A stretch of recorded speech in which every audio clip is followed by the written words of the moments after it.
सरोकार। नमस्कार, मैं हूं मुस्कान अजमानी और आप देख रहे हैं प्राइम टीवी। तो चलिए शुरुआत करते हैं 4 बजे की 4 बड़ी खबरों की। और जहां संसद के दूसरे सत्र में आरोप प्रत्यारोप का दौर जो है वो यूं ही लगातार जारी है। कभी पक्ष किसी मुद्दे को लेकर कांग्रेस पर निशाना साधता है तो कभी कांग्रेस बीजेपी पर जमकर निशाना साधती हुई नजर आ रही है। आलम यह हो गया है कि संसद की कार्रवाई एक भी दिन ठीक से नहीं चल सकी। बीते कल राहुल गांधी ने प्रेस कॉन्फ्रेंस भी की और उनसे उसमें भी गलती हो गई। उन्होंने कहा कि वो दुर्भाग्य से सांसद बन गए हैं। हालांकि उन्होंने अपने बयान को बाद में सुधारा भी था। वहीं आज तो संसद की कार्रवाई जब शुरू हुई तो संसद की कार्रवाई की आवाज ही नहीं सुनाई दी। ये हम नहीं कह रहे हैं, ऐसा कांग्रेस का कहना है कि उन्होंने बाकायदा ट्वीट करके ये सारे आरोप लगाए हैं।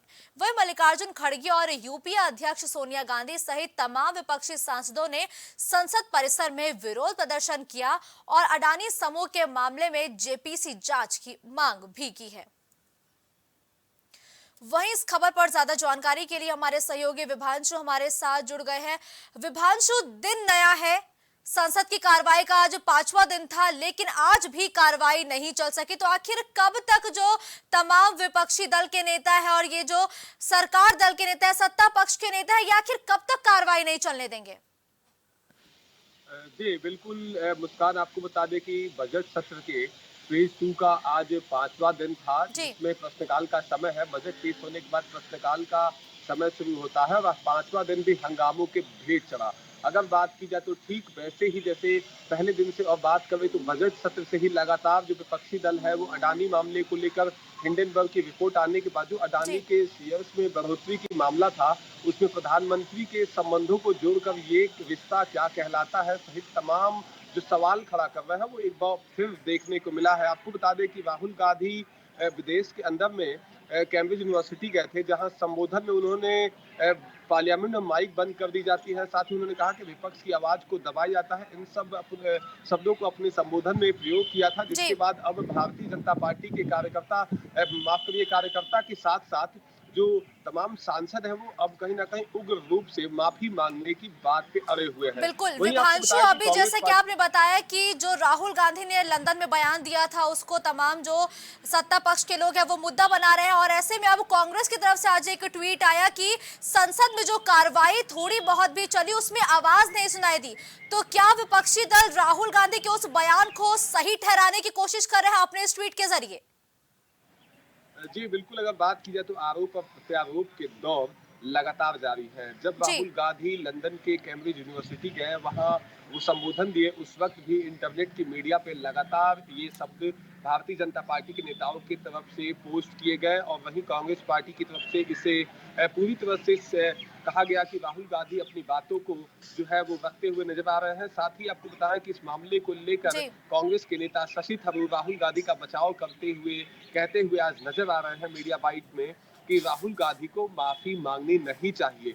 उनका कहना है कि राहुल एक सांसद हैं और सांसद के तौर पर वो अपनी बात रख सकते हैं। और फिर से एक बार उन्होंने, जहां कल आपने देखा कि राहुल गांधी अपने जब देखा अपने कि चौथा दिन था कल और सदन एक कार्रवाई पूरे दिन के लिए स्थगित कर दी गई, उसके ठीक बाद राहुल गांधी ने प्रेस कॉन्फ्रेंस में जो शब्द का प्रयोग किया था कि प्रधानमंत्री नरेंद्र मोदी विदेशी दौरे पर जाकर, और इस शब्द का कह सकते हैं कि 70 साल में भारत में कुछ नहीं हुआ है, भारी मात्रा में भ्रष्टाचार हुआ है, उस वक्त क्या देश की छवि धूमिल नहीं हुई थी।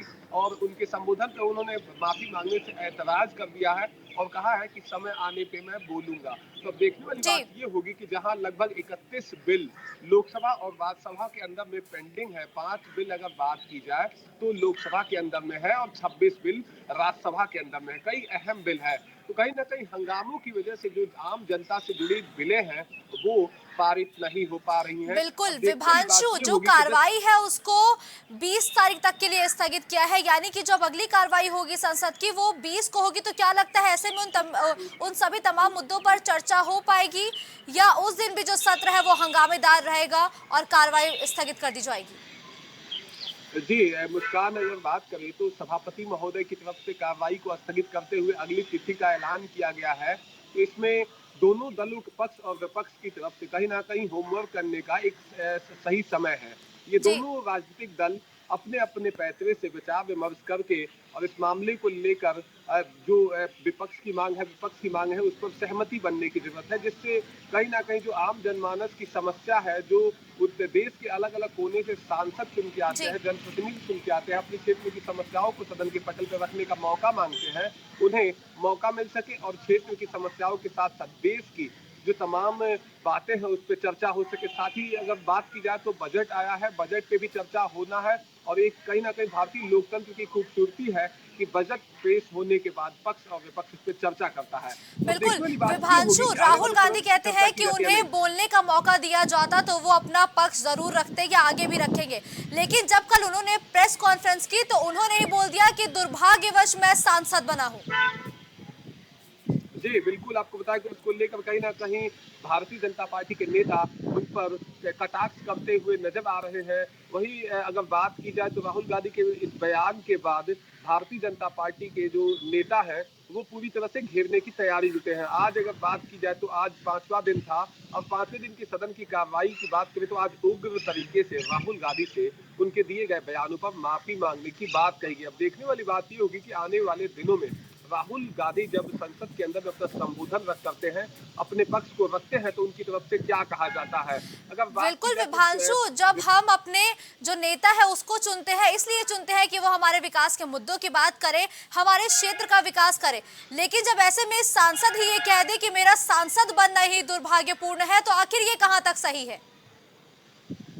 जी, बिल्कुल अगर बात की जाए तो अभी इस बात को हम साफ नहीं कह सकते। उनकी तरफ से कहा गया कि मेरा सांसद बनना दुर्भाग्य है, तो आने वाले दिनों में जब इस पर स्पष्टीकरण देंगे तो साफ हो पाएगा। मगर बात की जाए तो राहुल गांधी लगातार अगर देखें तो केंद्र सरकार पर हमला बोल रहे हैं। भारत जोड़ो यात्रा किए हैं, जिसमें अगर बात करें तो लगभग 11 राज्यों में होकर आए हैं, लगभग 3700 किलोमीटर पदयात्रा किए हैं, जिसके बाद कहीं ना कहीं देखें तो इस यात्रा के बाद राहुल गांधी के अंदर में काफी बदलाव देखने को मिला है, चाहे वेशभूषा हो और चाहे बोलने की शैली हो। अब देखने वाली बात ये होगी कि जहां एक तरफ भारत जोड़ो यात्रा करके अपने कांग्रेस कमेटी को लगातार मजबूत करने का प्रयास कर रहे हैं, आने वाले दिनों में उनकी तरफ से जो उन्होंने बयान दिया है कि मैं दुर्भाग्यपूर्ण सांसद बना, उस पर बचाव में क्या कहा जाता है आने वाले दिनों में साफ होगा। जी बिल्कुल विभांशु, जैसे कि कांग्रेस द्वारा ट्वीट किया गया है कि संसद म्यूट हो गई, यानी कि संसद में जो भी थोड़ी बहुत कार्रवाई चली उसकी आवाज तक ही लोगों तक नहीं पहुंची, ना आवाज उन्होंने भी नहीं सुनी। तो इन सारे आरोपों में कितनी सच्चाई है विपक्षी दलों के?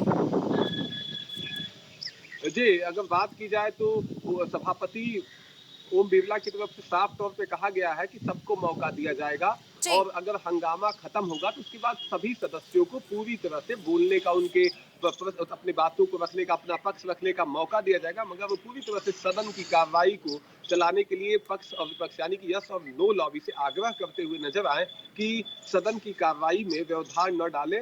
अगर बात की जाए तो जहां एक तरफ विपक्ष लगातार जेपीसी मांग को लेकर, जो जी। अडानी का मामला है उसमें जेपीसी मांग को लेकर लगातार मांग कर रहे हैं और दलील दे रहे हैं कि देश के पूर्व प्रधानमंत्री अटल बिहारी वाजपेयी हो या नरसिम्हा राव हो, उन्होंने जब जेपीसी मांग जब हुई थी विपक्ष के द्वारा तो उन्होंने पीछे, वो ये दोनों नेता पीछे नहीं हटे थे, तो आखिर अभी सरकार डरी हुई नजर क्यों आ रही है। तो अब वहीं अगर बात करें तो भारतीय जनता पार्टी राहुल गांधी से लगातार माफी मांगने की बात पे अड़े हैं। अब देखने वाली बात ये होगी कि सदन की कार्रवाई की जब आने वाले दिनों में फिर से शुरुआत होगी 20 तारीख से, तो क्या राहुल गांधी माफी जी मांगते हैं या अपने विभांशु, पक्ष में विपक्षी क्या दलों कहते हुए द्वारा नजर आ रहे लगातार हैं। जेपीसी की मांग की जा रही है, लेकिन जब कोर्ट ने एक कमेटी का गठन कर दिया है, अभी तक वो लगातार जो कमेटी है वो जांच की तरफ आगे बढ़ रही है, जांच कर रही है, तो ऐसे में विपक्षी दलों का इसको मुद्दा बनाना किस हद तक सही है? जी, अगर बात की जाए मुस्कान तो माननीय कोर्ट की तरफ से जांच कमेटी बनाकर पूरे प्रकरण पर जांच के बाद जी। फैसले की बात कही गई है, मगर जो विपक्षी दल है वो इस पर जेपीसी की जांच चाहते हैं। अगर बात की जाए तो जेपीसी की जांच कई पूर्व सरकारों में हो चुकी है और उनका कहना है कि आखिर जब दूध का दूध और पानी का पानी नहीं साफ होगा, अगर सामने नहीं होगा तो कैसे हम आने वाले दिनों में बात करेंगे। उनका कहना है कि बस जेपीसी की मांग पर सरकार हामी भरे और अगर सही है सरकार तो जेपीसी मांग से पीछे क्यों हट रही है। वही अगर बात की जाए तो कांग्रेस के नेता अधीर रंजन चौधरी की तरफ से कहा जा रहा है जी। कि हम जिन मांगों को मांग रहे हैं उससे सरकार डरी हुई है और प्रधानमंत्री नरेंद्र मोदी और देश के उद्योगपति गौतम अडानी की जो रिश्ते हैं उस पर हम बात कर रहे हैं, तो आखिर सरकार अपना बचाव क्यों कर रही है। अब देखने वाली बात ये होगी कि जहां विपक्ष अडानी के जी। मामले को लेकर जेपीसी की मांग कर रहा है, साथ ही ऐसे कई सारे मुद्दों पे बात कर रहा है। आने वाले दिनों में जब सदन की कार्रवाई होगी, अगर जेपीसी को लेकर कुछ बात बनती है तो आगे के क्या मुद्दे होंगे वो देखने वाले होंगे। बिल्कुल, धन्यवाद विभांशु इस खबर पर हमारे साथ जुड़ते हुए दर्शकों तक तमाम जानकारी पहुंचाने के लिए।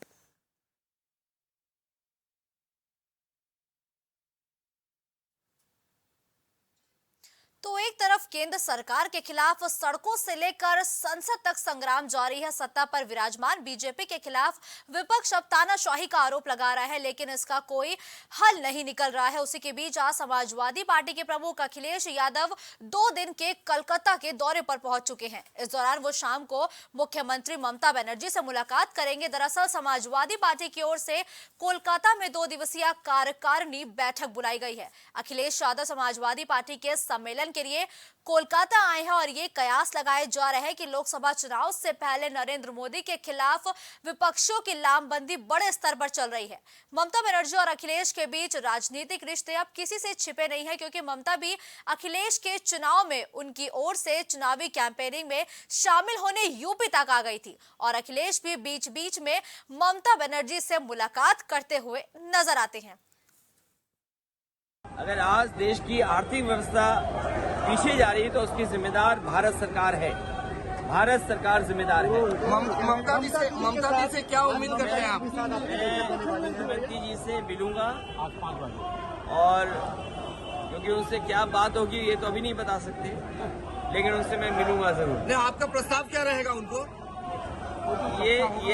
ये हमारी उनकी बात होने दो, लेकिन यूपी और देश से भारतीय जनता पार्टी हटे।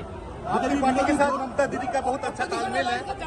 जया बच्चन जी आई थी 21 के चुनाव में। ये प्रेस के लिए सवाल हो सकता है कि अपोजिशन अलायंस, लेकिन पूरे देश की जनता भारतीय जनता पार्टी को हटाना चाहती है। सीबीआई और ईडी जांच चल रहा है, काफी सारे मैं आपसे मिलूंगा और देश की जो हालात हैं उन पर जरूर चर्चा पार्टी करेगी और ये तैयारी है कि 2024 में उत्तर प्रदेश में समाजवादी पार्टी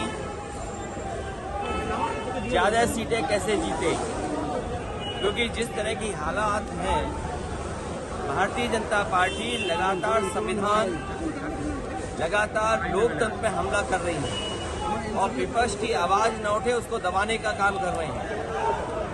आज लोकसभा जहां पर बहस इस बात की होनी चाहिए कि महंगाई कैसे रुकेगी, बेरोजगारी कैसे खत्म होगी।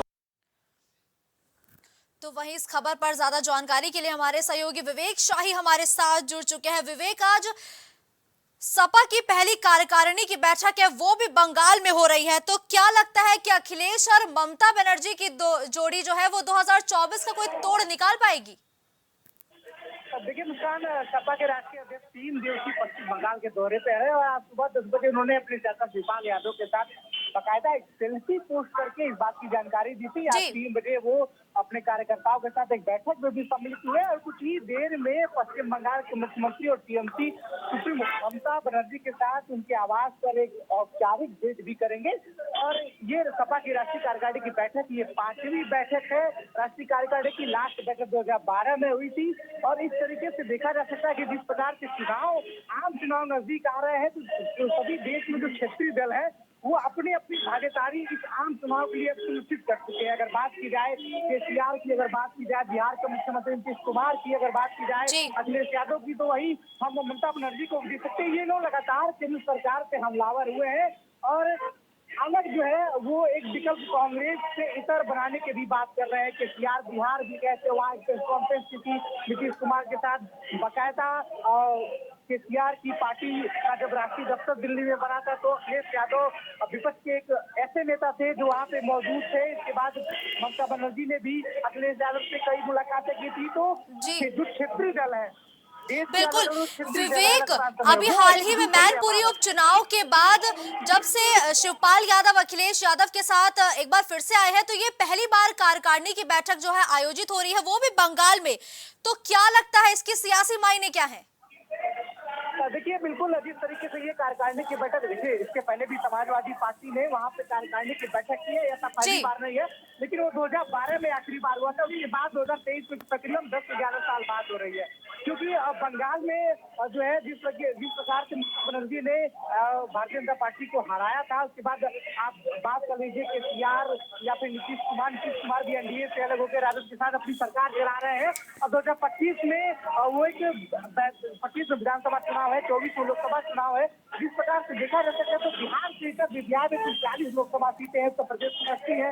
हर जगह पे अब क्षेत्रीय दल जो अपनी भागीदारी निभा रहे हैं, ताकि कांग्रेस के जो विकल्प है वो विकल्प अब देश को मिल सके, क्योंकि इस देश में कांग्रेस को भी काफी लंबा समय दिया है, भारतीय जनता पार्टी को भी काफी लंबा समय दिया है। तो लगातार क्षेत्रीय दल अपनी मांग कर रहे हैं और विपक्ष की जो लामबंदी है वो कांग्रेस के इतर वो एक नया विपक्ष बनाने की बात कर रहे हैं, महागठबंधन की बात कर रहे हैं, जो कांग्रेस का हिस्सा ना होगी। कांग्रेस लेकिन विवेक, कांग्रेस से दूरी और तमाम विपक्षी दलों से ममता बनर्जी की दोस्ती, क्या कुछ चल रहा है ममता बनर्जी के दिमाग में?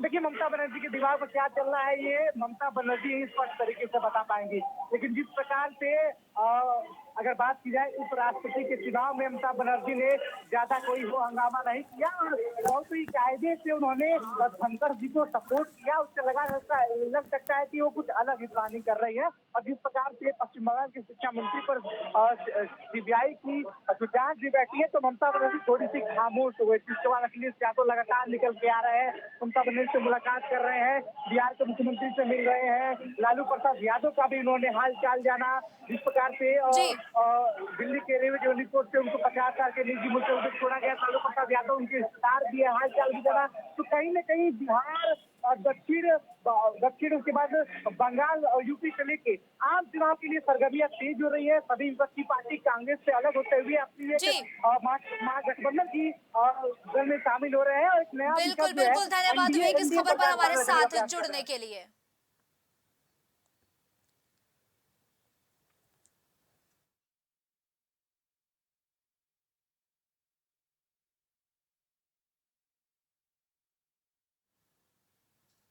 दिल्ली वासियों को कूड़े से छुटकारा दिलाने के लिए खुद सीएम केजरीवाल कमान संभालते हुए नजर आए, लेकिन निरीक्षण के बाद वो खुद ही बुरे फंस गए। जी हां, दिल्ली को कूड़े के पहाड़ों से मुक्ति दिलाने के लिए CM Arvind Kejriwal action mode में हैं और खुद लैंडफिल साइट से कूड़े के निपटान की मॉनिटरिंग करते हुए नजर आए। इसी बीच अरविंद केजरीवाल ने भलसवा लैंडफिल साइट का दौरा किया। इस दौरान सीएम ने साइट से कूड़ा खत्म करने की प्रक्रिया को समझा और एमसीडी को दोगुनी गति से काम करते हुए अगले साल यानी कि साल 2024 तक मार्च और अप्रैल तक पूरा कूड़ा खत्म करने के निर्देश दिए। इसी बीच अरविंद केजरीवाल की एक तस्वीर भी सोशल मीडिया पर वायरल हो रही है, जो हम इस वक्त आपको दिखा रहे हैं। इस तस्वीर में भलसवा लैंडफिल पर ग्रीन कारपेट बिछाई गई है और सीएम केजरीवाल उस पर चलकर मुआयना करते हुए नजर आए। और इस तस्वीर को लेकर बीजेपी ने सीएम केजरीवाल पर तीखा हमला भी किया है। बीजेपी सांसद मनोज तिवारी ने ट्वीट करते हुए कहा कि लैंडफिल साइट का विजिट किया तो ग्रीन कारपेट लगाकर चले, क्योंकि राजा है साहिब, हद है आम आदमी पार्टी के अरविंद केजरीवाल की। इस कूड़े के पहाड़ को हटाने का पूरा कार्यक्रम अभी चल रहा है। इसे यहाँ पे एनजीटी के ऑर्डर के बाद 2019 से काम शुरू हुआ था। लगभग 80 लाख मीट्रिक टन कूड़ा यहाँ पे मौजूद था उस टाइम। अभी तक 2019 से लेके आज तक 30 लाख मीट्रिक टन कूड़ा हटाया जा चुका है। 50 लाख मीट्रिक टन अभी बाकी है। लगभग 2-2.5 साल हो गए। 2.5 साल के अंदर 30 लाख मीट्रिक टन कूड़ा हटाया, लेकिन अब दिसंबर तक हम लोगों ने टारगेट रखा है कि अगला 30 लाख मीट्रिक टन कूड़ा हटाने का। और हमें उम्मीद है कि अगले साल मार्च अप्रैल तक पूरा जो 50 लाख मीट्रिक टन यहाँ कूड़ा बचा है, उस 50 लाख मीट्रिक टन पूरे कूड़े को हटा दिया जाएगा अगले साल मार्च अप्रैल तक। तो इस खबर पर ज्यादा जानकारी के लिए हमारे सहयोगी सुहानी हमारे साथ जुड़ चुकी है। सुहानी, सीएम अरविंद केजरीवाल जो है वो कूड़े प्लांट का निरीक्षण तो करने पहुंचे, लेकिन वो खुद ही ग्रीन कारपेट पर चलते हुए नजर आए। आपको बता दें कि दिल्ली के सीएम और आम आदमी पार्टी के राष्ट्रीय संयोजक अरविंद केजरीवाल, जो कि एमसीडी चुनाव से पहले उन्होंने वादा किया था कि दिल्ली को हम कूड़ा मुक्त बनाएंगे, तो दिल्ली में 3 जगह जो कूड़े का ढेर है उसे पूरी तरह से खात्मा करेंगे।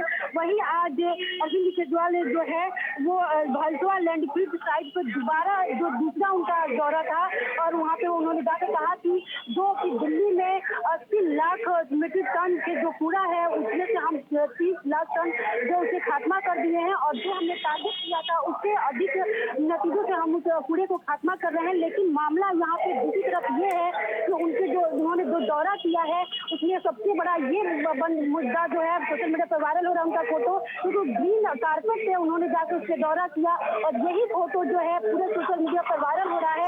सुहानी, इस पर विपक्षी पार्टियों की क्या कुछ प्रतिक्रिया आई है? विपक्षी पार्टियां किस तरीके से चुटकी ले रही है इस मुद्दे पे?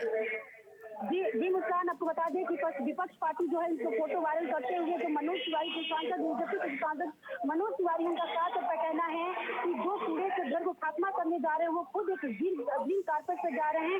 राजा साहब और तमाम जो विपक्ष के नेता है उसको ट्वीट कर रहे हैं और साथ पर कह रहे हैं कि उनके जो जूते महंगे वो गंदे हो जाएंगे। राजा साहब ऐसे लगातार जो विपक्ष के नेता है वो ट्वीट कर रहे हैं। तो दूसरी तरफ जो विपक्ष नेता उनका यही कहना है कि उन्होंने जो वादा किया था वो वादा खत्म करते हुए तो नजर नहीं आ रहे हैं, लेकिन अपनी वो जूते की सफाई और उसे बचाने में लगातार दिख रहे हैं। बिल्कुल सुहानी, अगर हम एक बार आंकड़ों पे नजर डालें तो दिल्ली में प्रतिदिन 11,000 मीट्रिक टन कूड़ा निकलता है, लेकिन 8100 मीट्रिक टन ही जो कूड़ा है वो डिस्पोज हो पाता है, सिर्फ उसी का इंतजाम है। तो बाकी कूड़े का क्या? बाकी कूड़ा कहाँ जा रहा है दिल्ली का?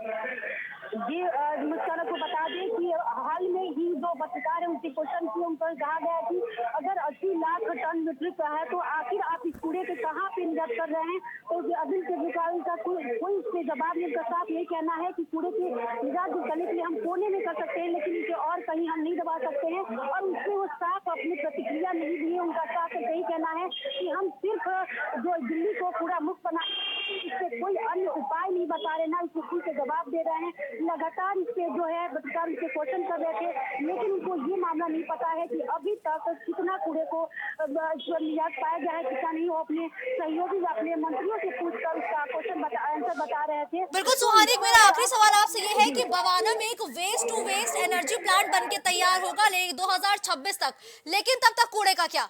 तब तक कूड़ा कहाँ जाएगा? दिल्ली की राजधानी की सड़कों पर दिखेगा कूड़ा? उसके लिए क्या कुछ तैयारियां की हैं? जी मुस्कान, आपको बता दें कि जो कूड़े का निजात पाने के लिए 2019 से ये पूरी तरह से ये कह रहे हैं कि हम चला रहे कूड़े को निजात करेंगे, लेकिन आप देख सकते हैं 2023 आ गया, लेकिन अभी तक कूड़े से पूरी तरह से दिल्ली निजात नहीं पाई है। पूरे दिल्ली में जो गंदगी वो फैलती जा रही है, आप खुद देख सकती है कि वहाँ पे जो कूड़े का अंबार है पूरी तरह उसी तरह है। लेकिन वही विपक्ष दल जो कहना है कि जो वादा किए एमसीडी चुनाव का मेन मुद्दा यही था कि कूड़े से निजात मिलेगी दिल्ली सरकार को, लेकिन जो दिल्ली से जो सरकार है जो अरविंद केजरीवाल अपने जो वादा किए थे उस पर नहीं उतर रहे, ना ही क्लियर करने के लिए कोई उपाय सोच रहा है। सुहानी, अगर ये देखा जाए कि जिस तरीके से कूड़े को हटाने को लेकर आदेश दिया जा रहा है, तो ऐसे में क्या समय निर्धारित कर रखा है अरविंद केजरीवाल ने कि वो कब तक दिल्ली से कूड़ा हटा पाएंगे? कौन सा साल उन्होंने बताया है? जी मुस्कान, आपको बता दें उनका साफ तौर पर कहना है कि जो हम अभी तक 30 लाख टन मीट्रिक टन से जो कूड़े निजात कर, लेकिन अभी हम दिसंबर तक और 30 लाख टन कूड़े को निजात कर देंगे। और उनका साफ तौर पर यही कहना है कि अगले साल मार्च अप्रैल तक हम पूरी तरह से कूड़े जो दिल्ली को कूड़ा मुक्त कर देंगे। और उन्होंने अगले मार्च अप्रैल तक उन्होंने लास्ट टाइम इसका दिया कूड़ा निजात के टाइम निर्धारित किए हैं। बिल्कुल, धन्यवाद सुहानी इस खबर पर हमारे साथ जुड़ते हुए दर्शकों तक तमाम जानकारी पहुंचाने के लिए। उमेश पाल हत्याकांड मामला हर दिन सुर्खियों में बना हुआ है। कभी इसका फुटेज चर्चा का विषय बनता है तो कभी प्रमुख हत्यारों का अब तक पकड़ से दूर होना इस चर्चा में लगातार बना रहता है। और लगातार यूपी पुलिस पर यह सवाल भी अब खड़े हो रहे हैं कि आखिर बदमाशों को पकड़ पाने में क्यों असफल हो रही है यूपी पुलिस। इन सब सवालों के बीच एसटीएफ ने कयूम अंसारी नाम के एक आरोपी को हिरासत में लिया है। इस पर मोहम्मद गुलाम और असद की मदद करने का आरोप लगा है। इस आरोपी की गिरफ्तारी गिरफ्तारी नेपाल से हुई है। साथ ही कयूम का अंडरवर्ल्ड कनेक्शन भी अब निकल के सामने आ रहा है।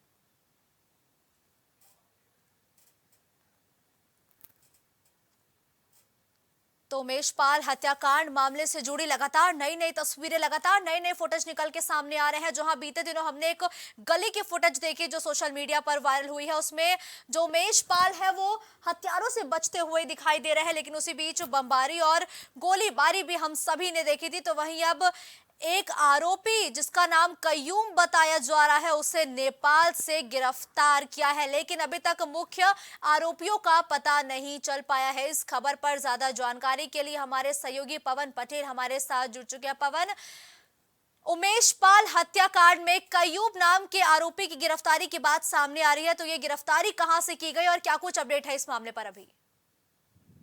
जी बिल्कुल मुस्कान, बीते 24 फरवरी को जिस तरीके से उमेश पाल को दिन दहाड़े गोली और बम मारकर मौत के घाट उतार दिया गया था, उस पूरे घटना को लेकर पुलिस की तमाम टीमें हैं, एसटीएफ की तमाम टीमें हैं जो प्रयागराज सहित अन्य प्रदेशों में, अन्य जनपदों में भी लगातार आरोपियों की तलाश कर रही हैं। आज एक मामला सामने आया जहां पे बताया गया कि कयूम अंसारी नाम के एक आरोपी को पुलिस ने पकड़ा है, एसटीएफ ने पकड़ा है, और कहा जा रहा है कि घटना के बाद से असद और मोहम्मद गुलाम को इस आरोपी ने प्रयागराज से लेकर नेपाल तक इसने शरण दे रखी थी। अब बताया जा रहा है कि इसको नेपाल से गिरफ्तार किया गया है। नेपाल में इसका पेट्रोल पंप भी है। हालांकि अभी तक जो बातें सामने आई है, कहा जा रहा है कि कयूम अंसारी का जो कनेक्शन है वो अंडरवर्ल्ड से भी है, लेकिन अभी तक इस पर कोई आधिकारिक रूप से पुष्टि नहीं हो पाई है कि वाकई कयूम का जो कनेक्शन है वो किस जगह पे है। लेकिन ये जो गिरफ्तारी है निश्चित रूप से पुलिस के लिए एक बड़ी उपलब्धि भी कही जाएगी, क्योंकि बिल्कुल पवन, जिस तरीके से पुलिस ने गिरफ्तार तो किया है, लेकिन आखिर पुलिस आरोपी से पूछताछ कहां पे कर रही है? अभी तक जो बातें सामने आई है ये कहा जा रहा है कि अभी जिस तरीके से एसटीएफ ने कयूम अंसारी को गिरफ्तार किया है उससे अभी पूछताछ की जा रही है। हालांकि आज देर रात तक कयूम अंसारी को प्रयागराज लाने की बातें सामने आई हैं और कहा यह भी जा रहा है कि जो कयूम अंसारी है वो प्रयागराज का ही रहने वाला है।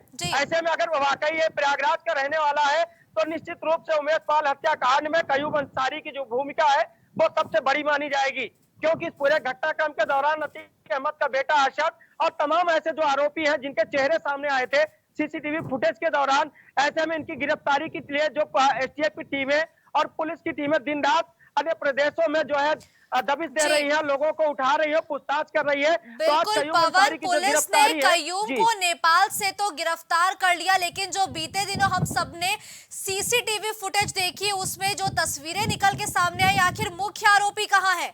अतीक का बेटा कहाँ है जिसने गोली चलाई थी, जिस पर यह आरोप लगाया जा रहा है कि उसने गोली चलाई थी?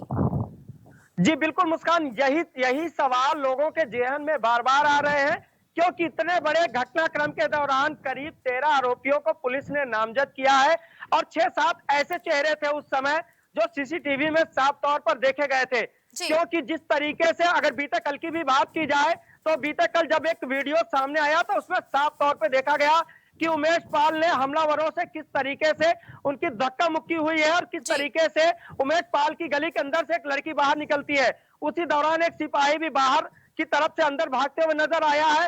तो जो तस्वीरों में साफ तौर पर देखा गया कि किस तरीके से हमलावरों से उमेश पाल की धक्का मुक्की हुई है। हालांकि उस सीसीटीवी में यह भी कहा जा रहा है कि अतीक अहमद का बेटा असद जो है उसमें साफ तौर पर देखा गया है। तो जो वीडियो है वो कहीं न कहीं असद को घटनाक्रम में शामिल होने का पुख्ता सबूत भी पुलिस के हाथ लगा है। और आज जिस तरीके से कयूम अंसारी की गिरफ्तारी की बात सामने आ रही है, निश्चित रूप से पुलिस की जो टीमें हैं वो इस घटनाक्रम का खुलासा करने के लिए, लेकिन पवन, जब पुलिस के हाथ सबूत लग चुका है, जब तस्वीरों में साफ तौर पर आरोपी दिखाई दे रहे हैं, तो आखिर वो सभी पुलिस की रडार से बाहर क्यों है अभी तक?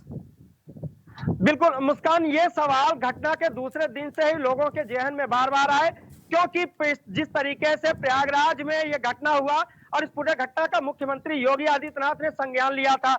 उन्होंने दूसरे दिन सदन में इस शब्दों को कहा था कि इस पूरे घटना में शामिल सभी आरोपियों को मिट्टी में मिला दूंगा।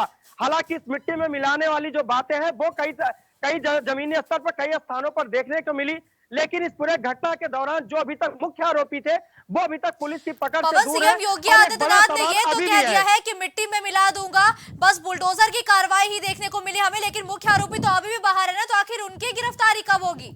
शाइस्ता परवीन को पुलिस नहीं पकड़ पाई है अभी तक, उनकी भी तलाश जारी है। बिल्कुल बिल्कुल मुस्कान, एकदम सही सवाल है और एकदम जो अभी लोगों के जेहन में चल रहा है, ये सवाल बार बार लोग कर रहे हैं और तमाम तरह की बातें सोशल मीडिया पर अफवाहों के तौर पर उड़ रही हैं। कहना ये भी लोग दबे जमान ये भी कह रहे हैं कि पुलिस की जो खुफिया तंत्र है, पुलिस की जो एलआईयू की टीमें हैं वो फेल है, क्योंकि आज 21वें दिन पुलिस के हाथ पूरी तरीके से खाली है। चाहे वो शाइस्ता परवीन की बात की जाए, चाहे अतीक अहमद के बेटों की बात की जाए और चाहे पूरे घटनाक्रम के दौरान जितने भी चेहरे सामने आए थे वो भी अभी तक पुलिस की पकड़ से दूर है। तो निश्चित रूप से पुलिस के ऊपर एक बड़ा सवाल यहाँ पे खड़ा हो रहा है, कितने बड़े घटनाक्रम में अभी तक पुलिस ने मुख्य आरोपियों को किस तरीके से नहीं पकड़ा है, या क्या अभी तक पुलिस की टीमें इस पूरे मामले को लेकर फेल है। जी मुस्कान। धन्यवाद पवन, इस खबर पर हमारे साथ जुड़ते हुए दर्शकों तक तमाम जानकारी पहुंचाने के लिए।